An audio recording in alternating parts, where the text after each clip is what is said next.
فرماتے ہیں کہ تمہیں اس بات کی سمجھ نہیں آئے گی۔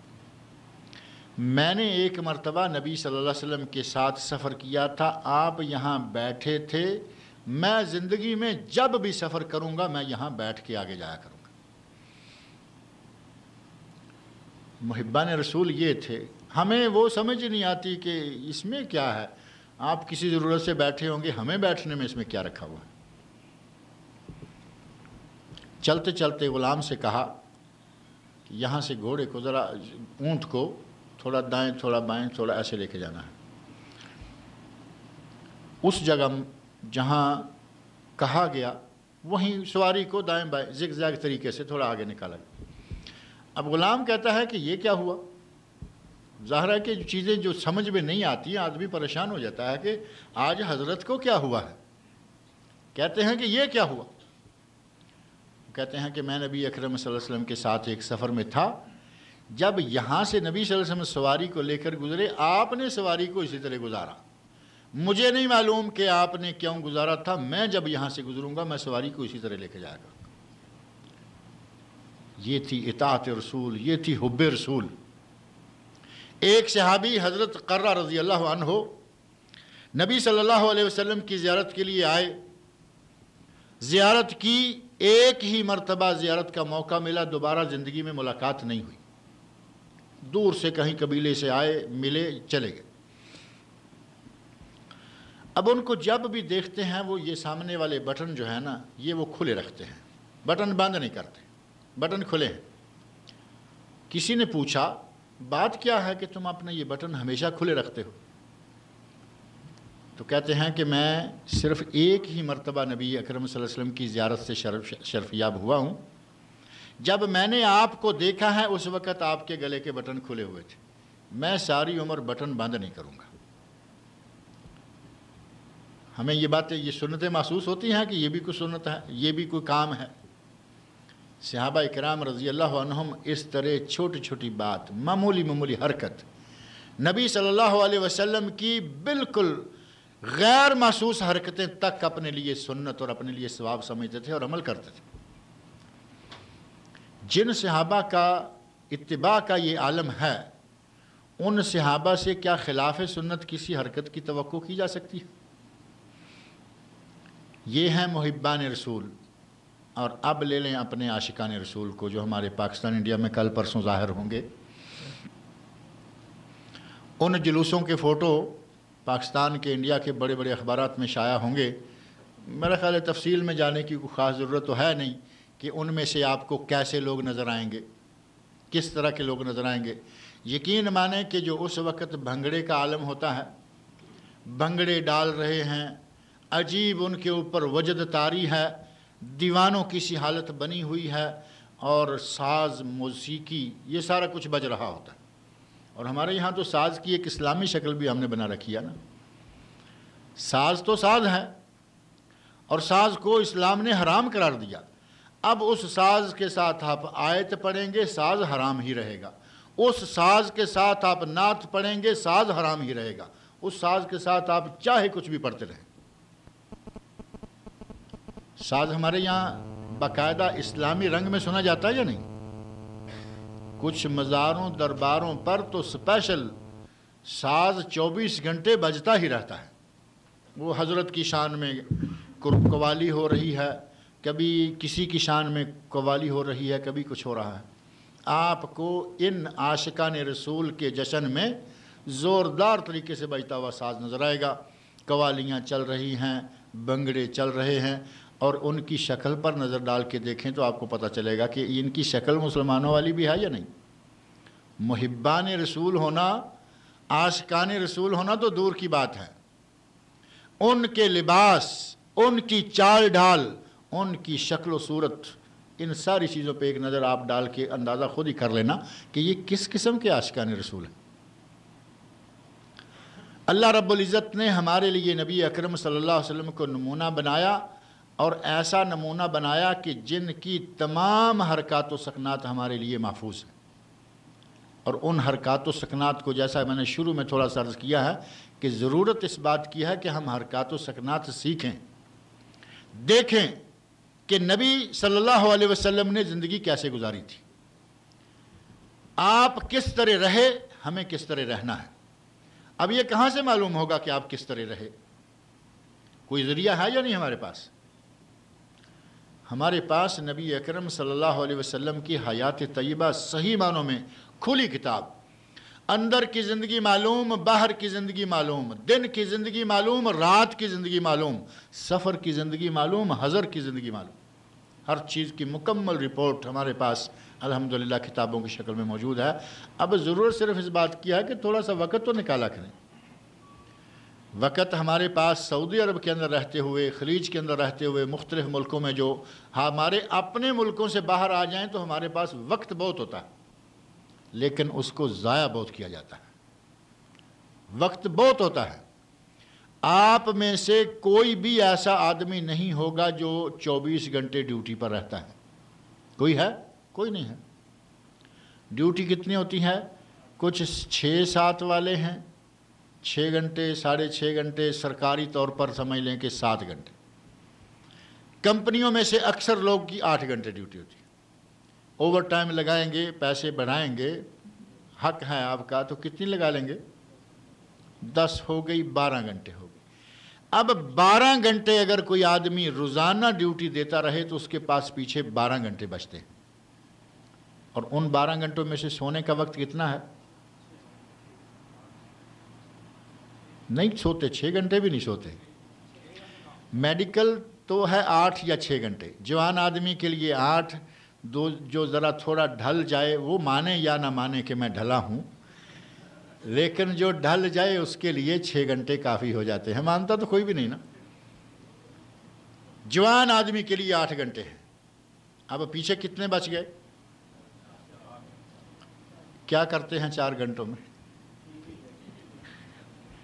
آپ کو خود معلوم ہے کیا ہوتا ہے، کیا ہو رہا ہے۔ اب یہ بڑی مصروف زندگی ہے کہ 12 گھنٹے اوور ٹائم سمیت وقت لگا کر 6 گھنٹے سو کر یا 8 گھنٹے سو کر، جوان آدمی ہی سب کو لگا لیں، ہم کسی کو بوڑھا کہتے ہی نہیں، سب جوان ہیں۔ 4 گھنٹے اوور ٹائم لگا کر، 8 گھنٹے سو کر، 8 گھنٹے ڈیوٹی دے کر ہمارے پاس 4 گھنٹے پھر بھی بچ جاتے ہیں۔ ان 4 گھنٹوں کو ہم یقیناً اکثر لوگ 4 کے 4 برباد کر دیتے ہیں، اور بجائے اس کے کہ ثواب کمائیں، بجائے اس کے کہ نبی پاک صلی اللہ علیہ وسلم کی زندگی کے بارے میں کچھ سیکھیں، کچھ پڑھیں، گناہ کا سامان کیے چلے جاتے ہیں۔ ان 4 گھنٹوں کی فرصت میں نہا دھو کے اگر آپ نے VCR آن کر دیا اور اس میں کوئی انڈیا کی فلم لگا لی، میں دوسرے ملکوں کی فلموں کا نام نہیں لیتا کیونکہ آج کل تو وہ بھی بہت چل رہی ہے نا۔ انڈیا کی فلم لگا لی، پاکستان کی فلم لگا لی، بنگلہ دیش کی فلم لگا لی، اپنے ملکوں تینوں کی فلمیں ہیں، تو یہ جو گھنٹہ 2، 3، 4، ان میں سے 2، 3 گھنٹے تو اکثر لوگ ایک فلم روزانہ دیکھنا تو یوں ہے جیسے اس کے بغیر بچتے ہی نہیں۔ ایک فلم بلا ناغہ دیکھ کر سونا یہ معمول ہے کچھ لوگوں کا۔ اب ان 3 گھنٹوں میں کیا کوئی ثواب کی توقع کی جا سکتی ہے؟ گانا ہے، میوزک ہے، اگر کوئی عام نیچرل مناظر چل رہے ہیں تب بھی میوزک ہے، عورتیں، اریاں، نیم اریاں، گندی اور فوش عورتیں، یہ 3 گھنٹے 2 گھنٹے مسلسل اسی کھاتے میں گزر گئے۔ میرے بھائی مختصر سا کام یہ ہے کہ جس نبی کے امتی ہیں، جس کے چاہنے والے ہیں، زیادہ نہ صحیح کم از کم ان کا حلیہ تو ہمارے سامنے مکمل ہونا چاہیے۔ ان کا اخلاق کیا تھا، کردار کیا تھا۔ میں نہیں کہتا کہ آپ سارا دینی علم اکٹھا کر لیں، یہ تو سب کے بس میں نہیں ہوتا۔ کم از کم موٹی موٹی باتیں روزمرہ کی جو ہمارے روز استعمال ہونے والی ہیں، آپ کا لباس، پوشاک، آپ کے کھانے کا طریقہ، پینے کا، اٹھنے کا، بیٹھنے کا، آپ کے تجارت کا انداز کیا تھا، آپ اپنے گھر کے اندر اپنے کپڑے کو ٹانک لیتے، اپنے جوتے کو ٹانکا لگا لیتے، یہ ساری چیزیں سیکھنے کے لیے بہت لمبا چوڑا آپ نہ بھی مطالعہ کریں، روزانہ 10-15 منٹ، 20 منٹ، آدھا گھنٹہ، 4 گھنٹے جو گانے سننے کے لیے ہیں ان میں سے آپ آدھا گھنٹہ نہیں نکال سکتے؟ صرف آدھا گھنٹہ اگر آپ روزانہ دے دیں، آپ کے پاس انشاءاللہ 1 سال کے اندر اندر علم کا ایک خزانہ جمع ہو جائے گا۔ اور دینے کے لیے جگہ میں بتا دیتا ہوں کہ ان کو آپ نے کہاں دینا ہے۔ یہ آدھا گھنٹہ اپنے ہی گھر کے اندر بیٹھ کر آرام سے، آرام کرسی پر، بیڈ پر، جہاں آپ چاہیں، صرف کوئی ایک کتاب لے لیں۔ قرآن کریم کی تفسیر آپ کے سامنے موجود ہے، احسن البیان گورنمنٹ نے یہاں سے چھاپ دی ہے۔ اس پوری ایک ہی کتاب کے اندر قرآن کا ترجمہ، چھوٹی چھوٹی تفسیر، مفہوم موجود ہے۔ تھوڑا سا مطالعہ کبھی اس کا کر لیا۔ بخاری ہے، مسلم ہے، نبی اکرم صلی اللہ علیہ وسلم گویا کہ چلتے پھرتے آپ کے سامنے موجود ہے۔ بخاری و مسلم میں نبی صلی اللہ علیہ وسلم کا اخلاق و کردار اس انداز سے بھرا ہوا ہے۔ بعض ان میں سے جو صحاح اصول 6 ہیں، بخاری، مسلم، ابو داؤد، ترمذی، نسائی، ابن ماجہ، ان میں وہ کتابیں موجود ہیں جیسے سنن ترمذی ہے، سنن ابو داؤد ہے۔ بڑے بڑے محدثین نے کہا جس کے گھر میں یہ کتاب ہے گویا کہ اس کے گھر میں نبی چلتا پھرتا موجود ہے۔ اور یہ ساری کتابیں آج آپ کی زبانوں میں موجود ہیں، جس کی جو زبان ہے اس کی اس زبان میں اس کا ترجمہ موجود ہے۔ ہم روزانہ 4 یا 6 ریال کے سگریٹ پی جاتے ہیں۔ یہ جو پیکٹ سگریٹ کے بہت سارے لوگ 2 پیکٹ پی جاتے ہیں۔ 40 سگریٹ سن کر بھی گھبراہٹ ہوتی ہے کہ 40 سگریٹ 24 گھنٹے میں یہ آدمی پھونک جاتا ہے، لیکن 20 والے تو بہت ہیں۔ ایک پیکٹ جو 20 سگریٹ کا ہے وہ کتنے کا آج کل ملتا ہے؟ 4 ریال، 5 ریال، 6 ریال۔ کوئی مہنگا پینے والے، سستا پینے والے، آپ اس کو 4 ریال کر لیں، آپ 3 ریال کر لیں۔ سستا سگریٹ پینے والا 3 ریال کا تو پی جاتا ہے۔ مہینے میں کتنے دن ہوتے ہیں؟ 30 دن، اور 3 ریال کے روزانہ سگریٹ پیے تو کتنے سگریٹ پی گیا؟ یقین مانیں کہ 90 ریال میں صحیح بخاری، صحیح مسلم کا اتنا بڑا سیٹ آ جاتا ہے۔ بخاری مسلم کا پورا سیٹ اردو ترجمے کا آپ کو 90 ریال میں مل جائے گا۔ ایک مہینہ اگر آپ یہ بچت کر لیں، جان بھی چھوٹ گئی سگریٹ سے، اور آئندہ کے لیے بھی جان چھوٹ گئی مستقل۔ ایک قرآن کریم رکھ لیں احسن البیان تفسیر کے ساتھ، اور ایک بخاری اور مسلم کا ترجمہ رکھ لیں، انشاءاللہ آپ کو مولویوں کی محتاجی بھی ختم ہو جائے گی۔ یہ جو آپ کو کوئی ادھر لیے پھر رہا ہے، کوئی ادھر لیے پھر رہا ہے، قرآن و حدیث کو کھولیں، آپ کے سامنے نبی اکرم صلی اللہ علیہ وسلم کی سنتیں آ جائیں گی۔ آپ نماز کیسے پڑھتے تھے، روزہ کیسے رکھتے تھے، آپ نے حج اور عمرہ کیسے کیا، زکوٰۃ کے مسائل، صدقات کے مسائل، ان چیزوں کو آپ اپنی نظر سے پڑھ لیں گے، آپ کو یقین آ جائے گا کہ ہمیں کن کن وادیوں میں یہ لوگ لیے پھر رہے۔ کیا یہ سودا مہنگا ہے؟ ایک مہینے کے سگریٹ کی بچی ہوئی پیسے سے، کمائی سے، آپ کو نبی اکرم صلی اللہ علیہ وسلم کی سنتوں کا مجموعہ مل جائے گا۔ اللہ تعالیٰ مجھے اور آپ سب لوگوں کو اس طرح کا کوئی پلان بنانے کی توفیق عطا فرمائے کہ ہم اپنے وقت کو بہتر طریقے سے صرف کر سکیں۔ اللہ تعالیٰ ہمیں نبی اکرم صلی اللہ علیہ وسلم کا صحیح معنی میں چاہنے والا اور آپ کی سنتوں پر عمل کرنے والا بنائے۔ ہمارے ایک ساتھی یہاں موجود ہیں، انہوں نے بتایا تھا کہ آپ کے مابین ایک ایسے شخص موجود ہیں جو ابھی مسلمان نہیں ہوئے، مسلمان ہونا چاہتے ہیں۔ میں نے نہیں دیکھا ان کو کون ہے، لیکن وہ کچھ تھوڑا سا اپنے رشتہ داروں سے گھبرا رہے ہیں۔ اور اس میں کوئی شک والی بات نہیں ہے کہ آدمی کو کچھ ایسے حالات پیش آ جاتے ہیں جن کی وجہ سے وہ پہلے سوچتا ہے کہ میں کروں نہ کروں، کروں نہ کروں۔ لیکن اس میں بھی شک نہیں ہے کہ جس وقت حقیقت سامنے آ جائے، پتہ چل جائے کہ صحیح دین کیا ہے، اس کے بعد آپ کے سامنے صحابہ کرام رضی اللہ عنہم کے ایک ایک نہیں بے شمار واقعات موجود ہیں۔